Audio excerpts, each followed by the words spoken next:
Thank you for joining us and welcome to another edition of Answers Network. I'm your host, Alan Cardoza. And for those of you that have been listening, sending in questions and comments, thank you so much. Please continue to help spread the word that this show brings on special guests that can inspire, educate, and in some cases entertain, while bringing answers and options to making our lives happier, healthier, and more successful. And remember, if you can't listen live, go to our website at answers.network and browse through a variety of heartfelt and enlightening topics. I am confident that there will be something that you will find that will bring greater joy, easy for me to say, that will bring greater joy to your lives and to your loved ones.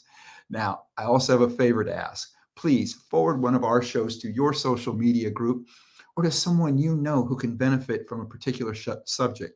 This is one powerful way that we can make a positive influence in the world together.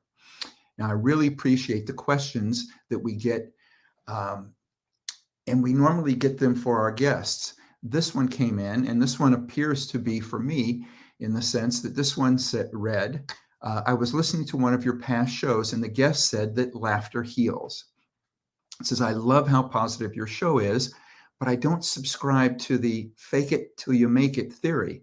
And unfortunately, with all that our family has gone through the last couple of years, and then in parentheses, loss of our business, loss of a grandparent, and general depression, I'm not following how laughter helps. What am I missing? Well, first, I'm sorry that you're going through everything that you're going through, and you're certainly not alone. The guest, I believe that the guest that you're referring to was comedian Craig Shoemaker, because he has a nonprofit that is called the Laughter Heals Foundation. And it is a place where you can go and get help. And so that might be a place to go as well to see if they can provide some help for some of the things that you're going through. But I also wanted to be able to answer your question, which is, how does it help? How does it heal? And I know that what you've gone through is not a laughing matter, but the Mayo Clinic has done studies on laughter, and they reported the following 6 health benefits of laughter. One was reduces blood pressure, which in turn can reduce your blood sugar. It reduces your stress hormones. It helps relax muscles, helps strengthen your immune system, which helps it fight disease, virus, infection. It releases endorphins that can reduce pain, and it sparks social connection and paves the way for healthy friendships, all of which are tied to greater health, happiness, and longevity, which can also be said about what our guest today brings us. Julie Wald is the founder, CEO, and Chief Wellness Officer at Namaste, New York, whose mission is to help people live healthier, happier lives. And since 2003, Namaste has been consulting, curating, and delivering personalized fitness and wellness solutions for individuals, families, and organizations. With over 25 years of experience as a clinical social worker, yoga and meditation teacher, a Thai body worker, and Reiki master, Julie has advised and coached a clientele of high-performing business leaders and celebrities. With an unwavering commitment to service that has always been central to Julie's personal ethos, in addition to serving Namaste clients, Namaste delivers complimentary wellness treatments to underserved schools, hospitals, and community organizations. Julie, welcome to Answers Network. Thank you so much, Alan. I'm really delighted to be here.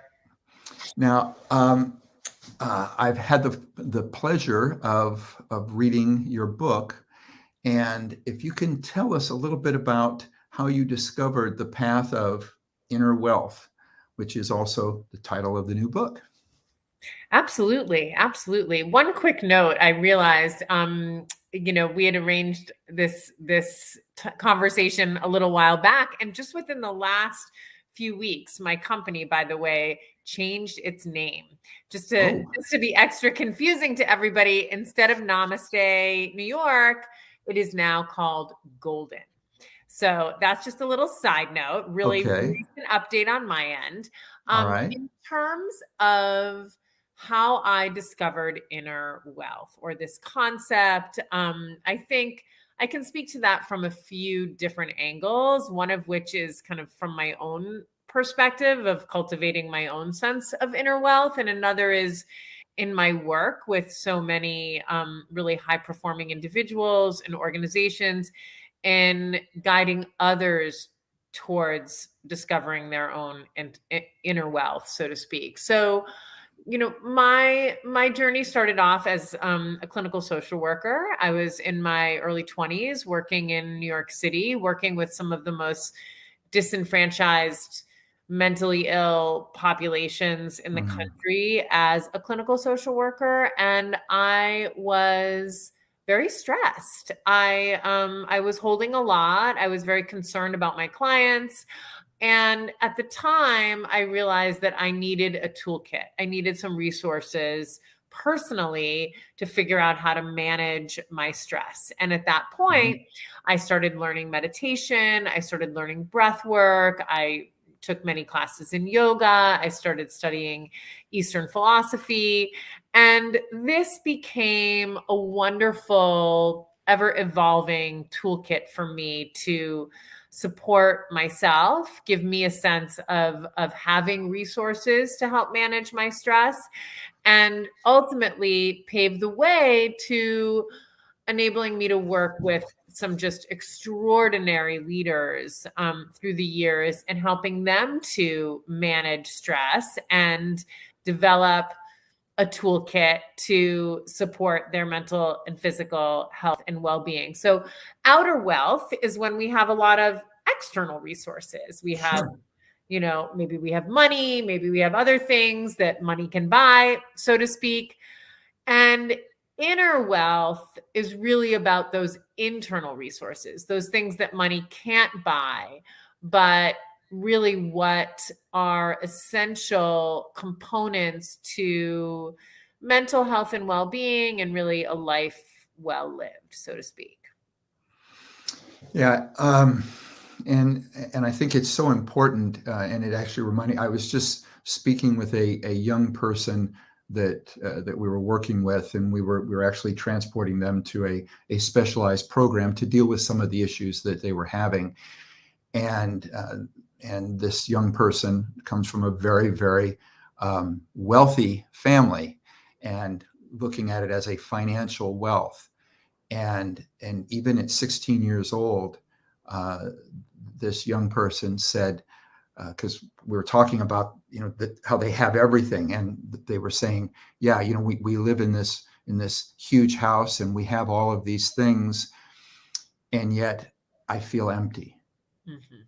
And this was coming from a 16-year-old that was realizing that everything that their parents had given them, and yet inside they felt empty. So that was one of the things that I thought of. And it was interesting because I was reading your book, getting prepared for this show at the same time in which I was working with this young person. And I thought, wow, that says it in one simple thing coming from a 16-year-old. Absolutely. It's a really common phenomenon. In fact, back when I was working as a social worker, I was also moonlighting as a yoga and meditation teacher. And I happened to be working with some of the most high performing, wealthiest individuals in the world at the time, with celebrities and captains of industry as a yoga and meditation teacher. And what was really fascinating to me is I was living in on the Upper West Side of Manhattan, and I would take the subway up to the Bronx to do my social work job all day, where again, I was working with people who had very little on a material level. And then I would come down to the Upper East Side after work and teach yoga and meditation on Fifth Avenue and Park Avenue to people who were wonderful, who I cared Mhm. and loved for very much. But what was interesting and what I noticed at that time is that the people who had the wealth, the external wealth, were really no happier than Right. the people who I was dealing with who had almost nothing.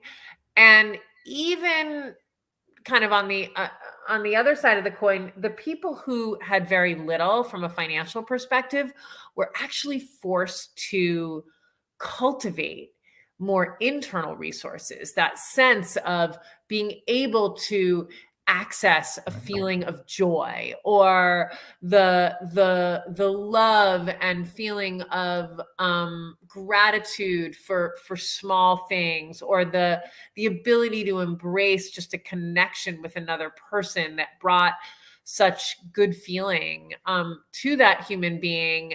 And they were really forced to rely on those inner resources for their own mental and physical health and well-being. Whereas oftentimes I found that the people who had so much on a material level were kind of searching and searching and searching for the answers somehow outside of themselves, instead of realizing that, maybe the real abundance was somewhere inside of them, and that discovering that could be a path to a greater sense of happiness and fulfillment.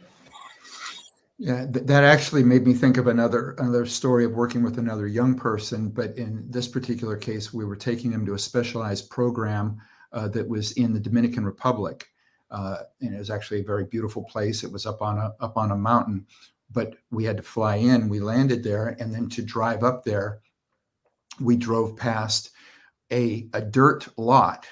So it was supposed to be a soccer field, but it was dirt.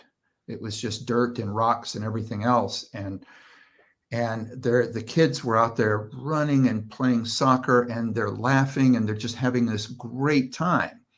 And they have literally nothing compared to this young person that I'm taking up to the program, whose parents are paying whatever, $10,000 a month for them to go to this specialized school. And the young person that was with me was so incredibly unhappy. And, and it drives home that same point that you're talking about is that, it is what we're making happen inside. And if we get too wrapped up in focusing on trying to gather all of this wealth, it's not going to make us any happier. And in some cases may do just the opposite. Right. Absolutely.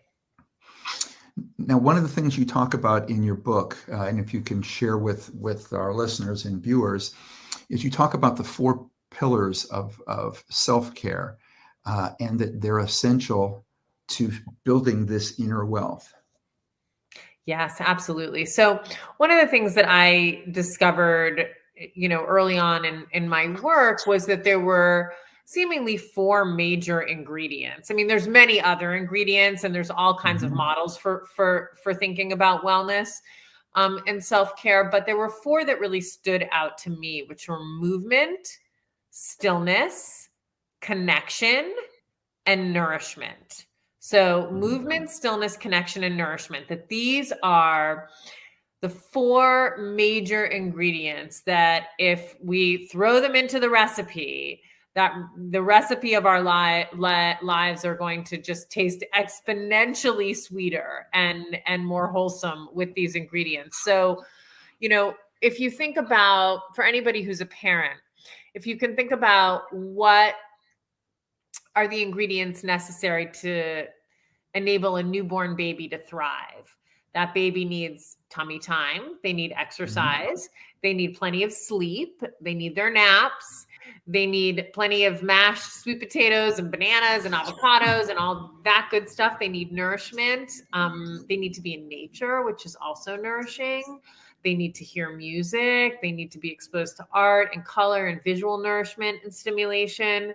And of course, they need connection. They need to be held. They need skin-to-skin contact. They need to be talked to.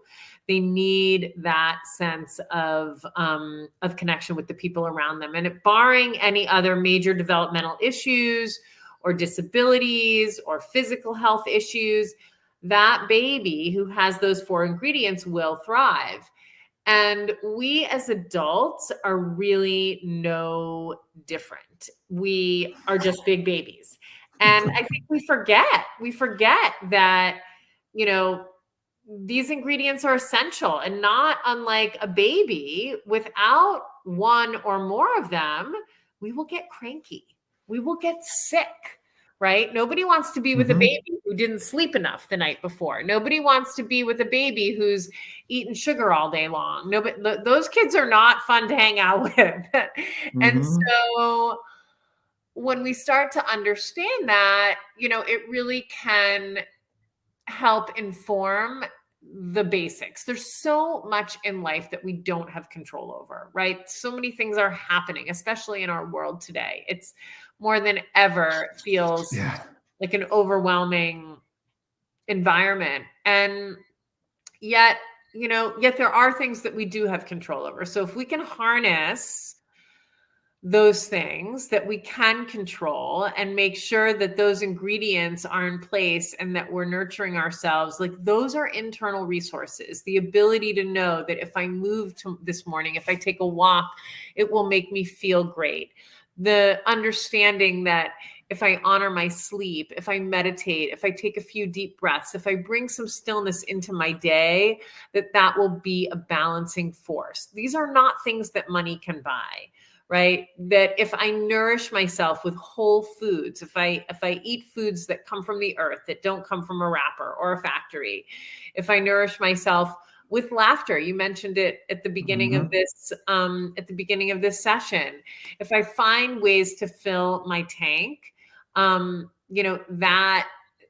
that will be an essential component of my well-being. And lastly, if I can tap into authentic connection, if I can recognize, am I filling up on junk food connection, meaning, social media and just sort of one-dimensional interactions, or am I finding, ways to have meaningful conversations, to speak my mind, to speak my heart, to be in person with people if I'm able to do that? How am I creating enough connection? Physical touch down regulates the nervous system. Am I hugging the people that I can hug? Am I getting enough support? Human beings are really built as pack animals. We Mm-hmm. naturally downregulate our nervous system when we're in the company of others. There's safety in numbers, so to speak. So isolation can really impact us in a negative way. So that's sort of a quick overview of the movement, stillness, connection, and nourishment ingredients. And I think what's interesting is that oftentimes in my experience, I'll meet people who think they're taking care of themselves because either they're getting on their Peloton every day, or, they're eating a lot of kale, or they're doing whatever they're doing. And they think, okay, therefore I'm taking care of myself. But oftentimes there are real blind spots. It's, when we realize that we haven't had meaningful connection or intimacy, or when we realize that, we're nourished by something like live music, or, being in a museum, or, being in the middle of a forest, or being at the beach. And that those things are so essential, and that we may think we're taking care of ourselves, but there are these blind spots that can be very depleting. Well, over the last couple of years, we've had a media and a government that is pushed in just the opposite direction in just about everything that you've said. So how can we get our audience to approach, the goals without fear, and, and be able to approach it instead with like curiosity and joy, and not, because I think that a lot of people, you were mentioning how they're doing one or two things, but they're not getting it. But I think that they're also not getting the support from the outside of, yes, that's the right thing. Yes, keep doing that. Instead, we're getting this divisiveness and negativity, and trying to, stay in your house, be afraid. So what are some of the things that you think that we can help get people to look more inward and really focus on the things that they need for themselves and their family? Absolutely. Well, I think first and foremost, it's about doing a bit of a self-assessment, right? Looking Hmm. at our lives and saying, okay, which categories do I have covered here? Am I getting enough movement? Am I getting enough stillness, which could be sleep or other reflective quiet practices? Am I getting enough nourishment? What does that look like? How is my connection? So just taking some time, maybe with a pen and a piece of paper, to reflect on these different components, where we're getting these ingredients in our lives. And then oftentimes, just from doing that, we'll start to see kind of where the biggest opportunities are for enhancement. Let's just call it, right? So Hmm. maybe we realize, okay, I'm moving consistently. I'm getting enough sleep. I'm, I'm eating as healthy as I'm ever going to eat, but I really do feel like I haven't double clicked, so to speak, on some of the important relationships. There are friends that I care Right. about that I haven't spent time with, or, I'm losing touch with people because I'm wasting time binge watching Netflix all night long and not catching up on the phone with an old friend. And so, Hmm.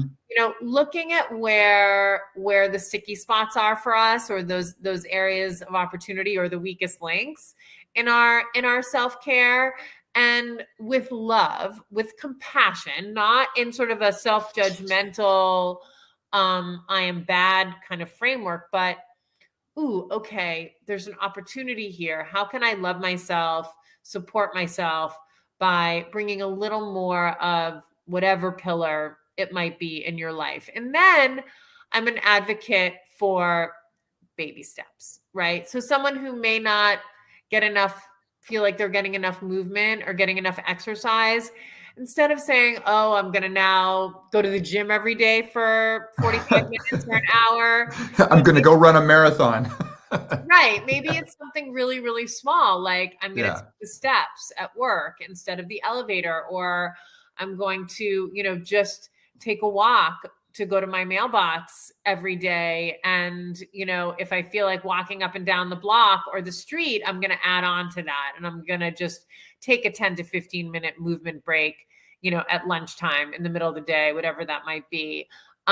So finding really small but meaningful, consistent opportunities to bring these different ingredients into our lives. And small and consistent are really the key words here, right? So, really small, actionable behaviors that fit into these pillars that we can actually commit to doing on a daily basis. Because one of the best things that we can do for our self care, and therefore for our mental health and well-being, is to create habitually healthy behaviors that we default to, that are healthy, right? Like I wouldn't think to do anything other than take a walk in the morning, because that's just what I do every morning. It's not because I have such extraordinary willpower, but it's because I've developed a healthy habit in that area, and it's habitual. I've created automaticity with it.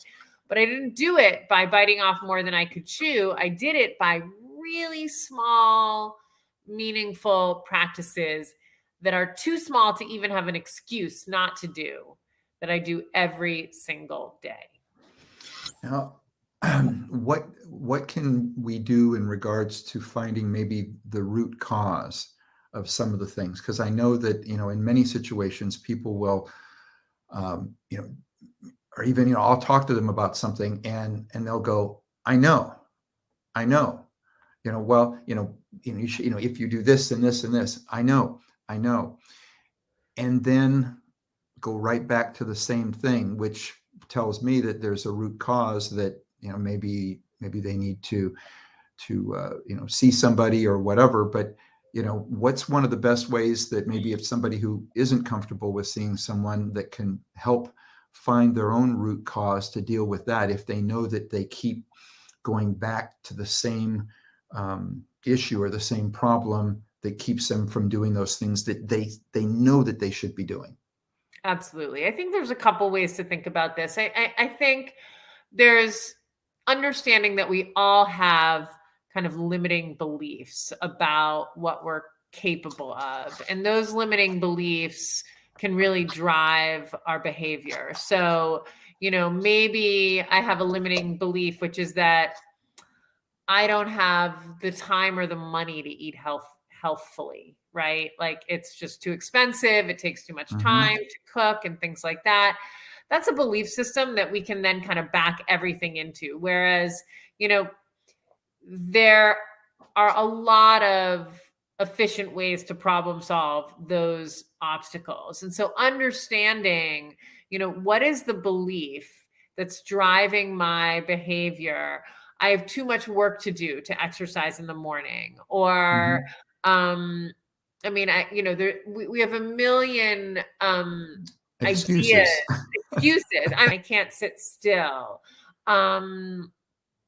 Late at night is the only time that I, can really relax and watch television. And so I deprioritize my sleep so I can have that feeling of some downtime, right? So understand kind of where are the belief systems that are driving the choices that we're making behaviorally, and seeing if we might be able to reframe or rework some of those, some of those ideas, and create a more positive potential in terms of that specific area of self-care. I think it's one thing to think about those limiting beliefs and how to rework them and understanding what our limiting beliefs are.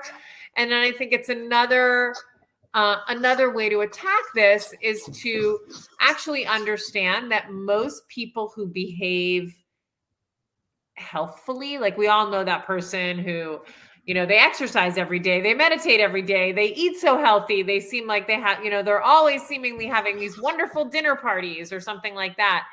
And usually people that take really good care of themselves do so out of habit, not because they're so disciplined or so much better than we are. It's because they've actually developed behavior patterns that are like brushing their teeth. They're like grabbing your phone when you're getting in the car. You don't even think about it. It doesn't require effort because they've created automaticity. And so, there is something to be said for, and I know this phrase was used at the beginning of your call with that question, sort of a fake it till you make it mindset, where you actually work with behavior modification as a front line to addressing some of these obstacles, and you do something very, very small. So for example, for somebody who wants to start meditating, maybe that feels like it's going to be very challenging. So instead, perhaps you think about taking one deep, full breath the first thing when you wake up in the morning, a full inhalation and a full exhalation before you pick up your phone, before you do anything, just like one moment to find that stillness, to find that grounding. If you start doing that every single morning, deep full inhalation, a deep full exhalation, it's hard to come up with an excuse as to why you can't do that. And so all of a sudden, what you start to realize day after day after day is that it starts to feel strange not to do that. Then all of a sudden, when you wake up and you just dive right into Facebook or, your email or whatever it might be, that something feels like it's missing, that you didn't take that one full deep breath. And so the more we can repeat very small incremental self-care habits and behaviors, the more natural they become, where they require zero effort to live healthfully. Our guest is Julie Wald. We are talking about her book, Inner Wealth: How Wellness Heals, Nurtures, and Optimizes Ultra Successful People. We're going to take a break. We'll be right back. And when we come back, Julie, I've got a question that has been sent in that it asks how some of these things apply for young mothers. So for everybody, stay with us. You're listening to Answers Network. Founded over 30 years ago to meet the needs of families in crisis, West Shield has continually focused on resolving issues that negatively impact families and businesses. Our signature therapeutic transportation service helps to ensure that adolescents in crisis are safely transported to specialized schools, programs, and treatment centers with unsurpassed experience and success. We are supported by our full-service licensed investigation agency that has legally, professionally, and compassionately located hundreds of runaways and teens. We are experienced and qualified to help, offering solutions which may include referrals to our international network of top professionals in the fields of educational consulting, psychology, psychiatry, and investigations. Simply put, West Shield Adolescent Services and West Shield Investigations are the best solutions when your family is facing a personal crisis.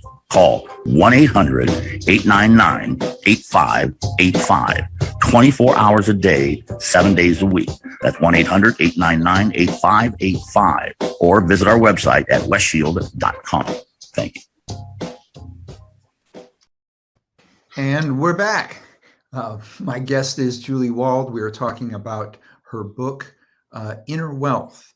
And when we went to break, there's a question that has come in from a listener. Again, I want to thank those that take the time to send in questions or comments. I want you to know we really appreciate them. This one reads, I am anxious to receive your book. My daughter has been overwhelmed trying to keep her small business alive and caring for her two daughters who are ages 3 and 5. Taking time for herself is always last on the long list of responsibilities that fill her days. My hope is that she will find guidance in creating a self-care plan that you speak of. What advice do you give young mothers such as my daughter? And this is from Agatha in Louisiana.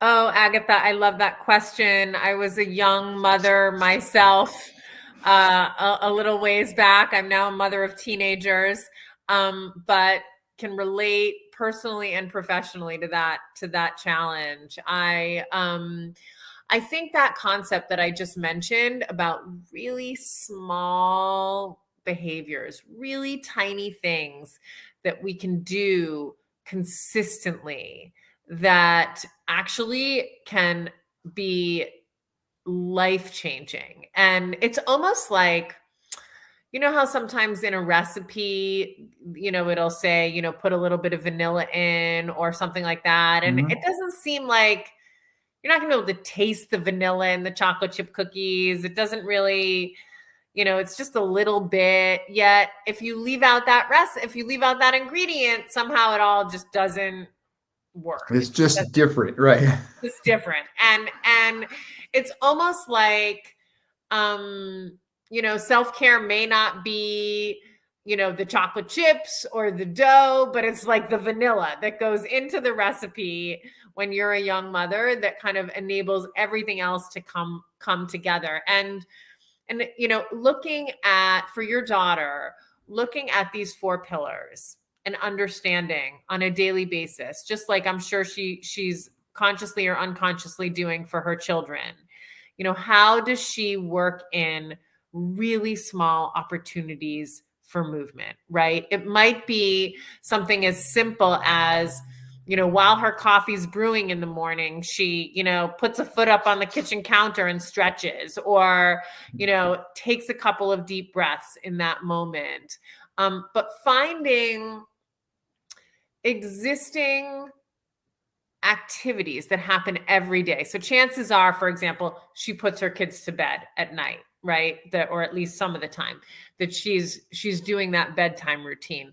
One of the things that I used to do when my kids were little at bedtime routine or during nighttime to feel that sense of connection pillar was to first cuddle with my children, because by nature of the fact that, our nervous systems respond to that physical touch, it actually goes both ways. Our kids feel safer when we're touching them, but actually for us as moms to experience that touch is also very grounding to our nervous system.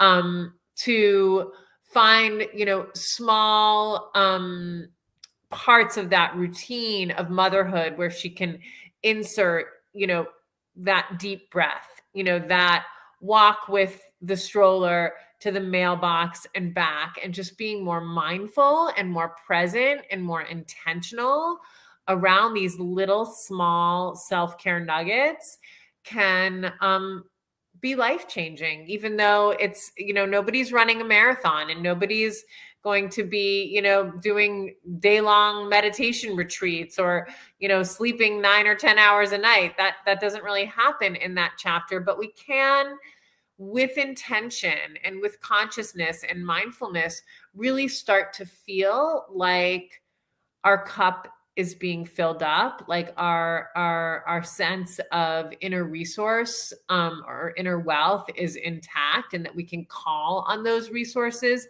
amidst a very, very busy time.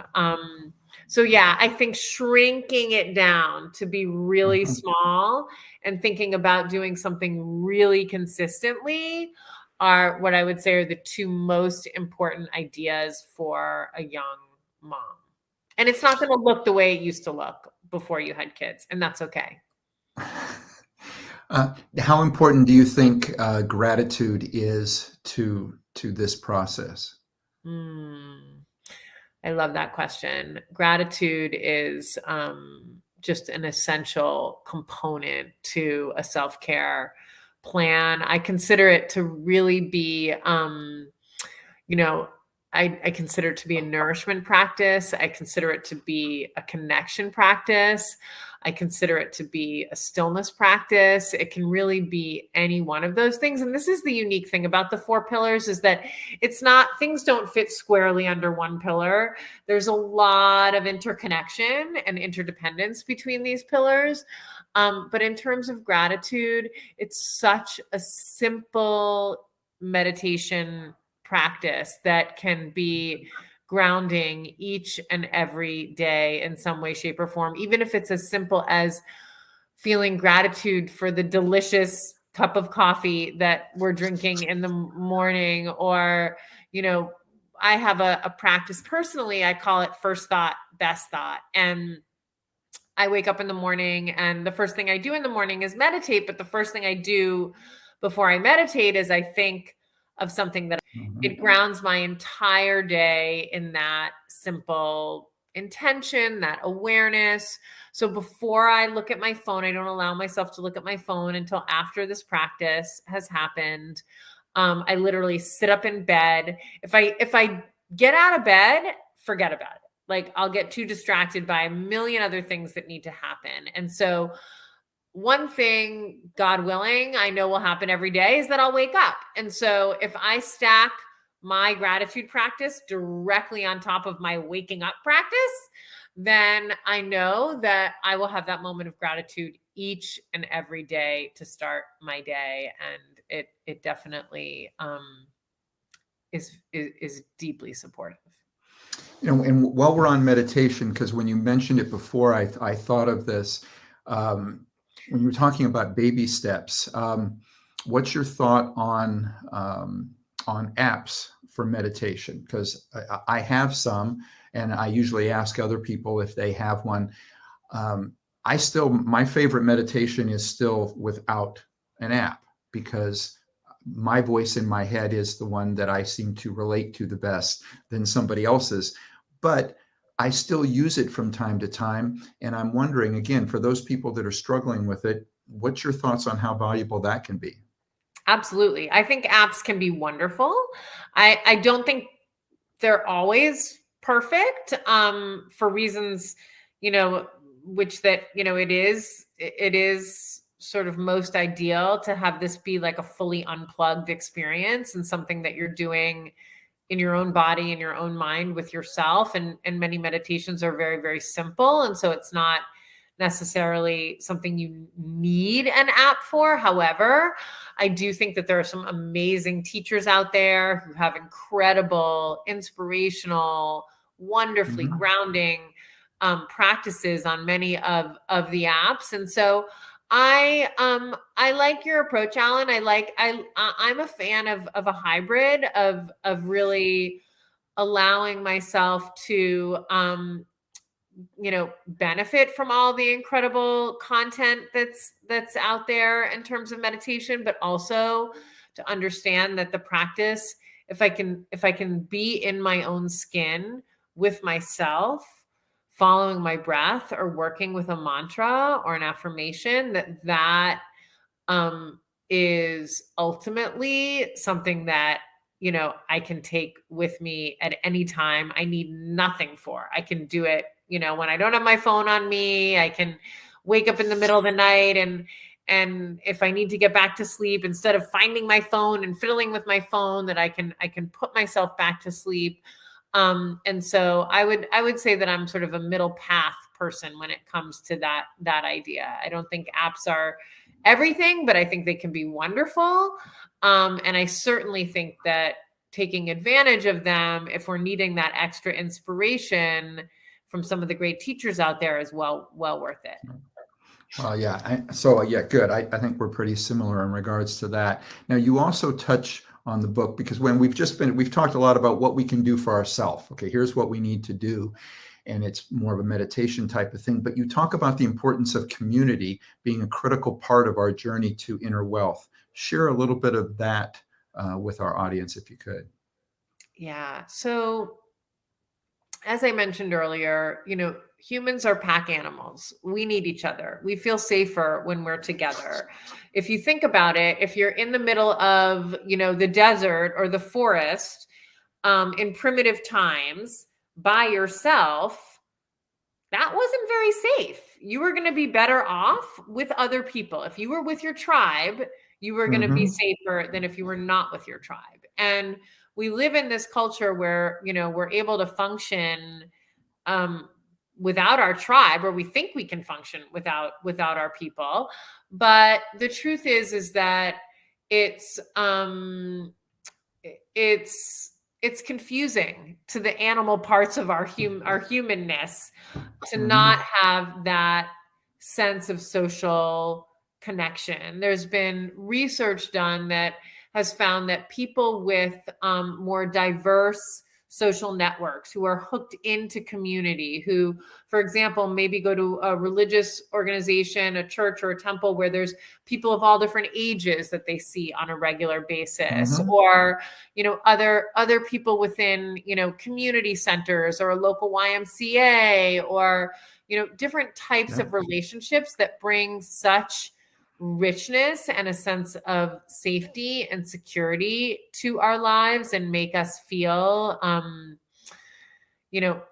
make us feel most human, which is a good feeling. And so I think that, especially during this pandemic, obviously connection has been a challenge for people. And I think we're all starting to notice that when we spend time with other people, and we're coming out of the woodworks and finding ways to be together, that it really changes our mood. It really can change the way we feel. And I just can't emphasize enough how important that is to us as human animals.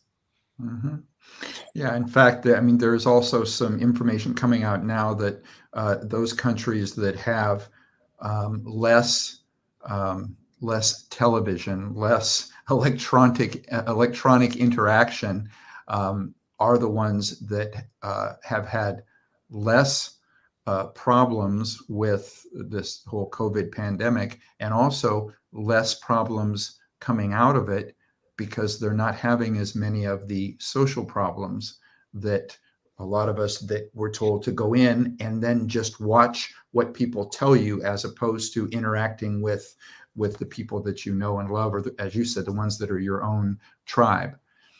So there's so much out there that if people will recognize the fact that, getting out there with people is the answer, and keep doing it. It's a source of so much joy. And just to go back, to take it full circle back to the beginning of our conversation, when I was talking about those two demographics of people, the people who lived up, in the Bronx that I was working with as a social worker, and then these very successful clients that I had, one of those one of those gifts that the happiest people across the board had was that ability to access a sense of authentic connection to other people. It's like a fountain of connection, of joy that happens when we can tap into that connection. So the people that would meet me in a way that was really connected and dialed in, that you could see that they were looking to connect to the people around them, those people naturally found themselves in more elevated moods and, feeling not only like people were there for them, but when we are there for other people, when we show up in service of other people, when we can be supportive of other people, it gives us a purpose. It gives us a reason to wake up in the morning. It gives us a reason to live. And from a mental health perspective, helping other people is one of the most powerful things that we can do to mitigate around issues of depression and anxiety, which is, as I'm sure just at an all-time high at the moment. Well, if we didn't have another question, that would have been a perfect place to end on, because that was so perfectly said. Thank you. This question reads, I just visited your Hey, It Is Golden website to learn more about your work. Having taught Reiki for 10 years, I found a really wonderful article there entitled Reiki for Pandemic Anxiety. I feel that your book will make great gifts for my clients and friends who need a broader perspective and more tools to get through these uncertain times that, unfortunately, I believe are not close to being over, given the anticipated monetary issues and other stressful international events taking place. Thank you so much for putting all of the pieces together so beautifully. And this is from Tanya in New Mexico. Oh, amazing. Well, thank you, Tanya. And I love that you're a Reiki practitioner. Reiki was one of the tools that I discovered very, very early on. For those of you who aren't familiar, Reiki is an energy healing modality. And finding a local Reiki practitioner is a great place to start in terms of exploring what that means, because I know it's a little confusing and esoteric sounding perhaps, but Reiki was one of those first tools that I developed as a young woman dealing with my own set of challenges, physical and mental, at the time where I felt like I had an inner resource, an inner tool. And I used to do Reiki not only on other people, but on myself. And it was a hugely healing practice for me. So I'm so glad you're out there doing that work. So we're just about out of time, but I just had a quick Reiki story, in the sense that I went to a Reiki practitioner that actually came to your home with his table. And you mentioned something earlier. He took two things and combined them. That was probably the most unique thing ever, but it was great. He brought warm, fresh-made, homemade chocolate chip cookies. Ooh. and he would lay you on the table and he would give you a chocolate chip cookie while he worked. It was so great. That's and so great. Reiki. Yeah. So if you're still out there, keep it up. But anyway, thank you so much. And again, for everybody out there, what is the best way for them to get a hold of you or to get the book? Yeah, absolutely. So check out our website, which is heyitsgolden.com. You can email me directly, julie@heyitsgolden.com. My book is available on Amazon. It's called Inner Wealth: How Wellness Heals, Nurtures, and Optimizes Ultra Successful People. It's good for all people. And yeah, I welcome any and all connection. And it's really just been a joy and a pleasure to speak with you, Alan. Thank you. Well, it was my pleasure, Julie. Thank you so much. And not for just coming on the show, but for writing this book and for doing the things that you do to help make this world a better place. Thank you. Now, for everybody out there, be with us next week when we are joined by Ryan Folan, author of Ditch the Act, Reveal the Surprising Power of the Real You for Greater Success. And please, for everybody out there, visit our archives of past interviews at answers.network, or just subscribe to the show through Apple Podcasts, iHeartRadio, Spotify, SoundCloud, YouTube, Rumble, Spreaker, and so many more. And spread the word. Something I mentioned earlier in regards to, some of the media that's out there. There's so many guests now that we've had on that are experts. I just listened to a podcast where a renowned scientist said that specializes in the brain, and he was asked to list the top 10 things that people need to do right now to improve their overall mental and physical happiness. And on that list was turn off the television and the negativity and divisiveness that's being put out there, and meet with more people that you know that are part of your tribe. Talk to more people that are positive, that are wanting to make your life better. And so now we have scientists saying that you need to help this show, and if you want to do something positive for other people, pass that information on to them. And for everybody out there, call a loved one today and tell them how much you appreciate them. For everybody out there, be good human beings and be with us next week on Answers Network. Hello, I'm Marty Cove. You might remember me from roles such as Sensei in the Karate Kid films. I've done over 100 films and countless stunts in my career, and I've always given 100%. With the damage done to my body over time, I needed to find relief from my chronic pain. My passion for health and fitness drove me to find a natural way to combat muscle pain. Teaming up with doctors, detectives, and a compounding pharmacist, we've created Marty's Cobra Cove Ultra Strength CBD Cream. It's the only thing that has been strong enough to knock out my pain, and fast. Honestly, you may have tried the rest, but it's time to try the best. It's legal, it's safe, and 100% effective. Show your pain, no mercy. Go to www.martyscobracove.com.